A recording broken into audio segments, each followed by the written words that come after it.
Guys, kaya pala madaling masira itong fuel pump bago pa ito. Kasi nga, walang adaptor na fibra. Meron itong adaptor na fibra dito. Mga yung kapal niya, mga 1/4.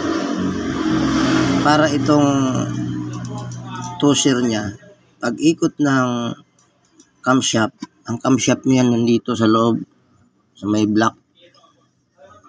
Dito nakakabit yung adaptor niya. So kung wala nun, magsasagad ito, masisira. So kaya pala ayaw na itong humigop ng fuel. Kasi sira na. Kasi wala ngang adaptor. So yun ang problema nito. Kahit palitan ito ng ulit-ulit na palit, ganun pa rin, masisira pa rin.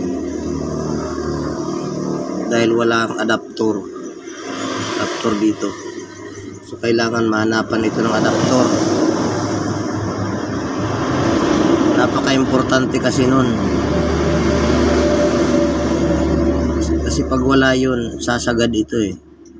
Ayan, nasira na ito. Kasi kinabit nung dating gumawa na wala yung adaptor dito.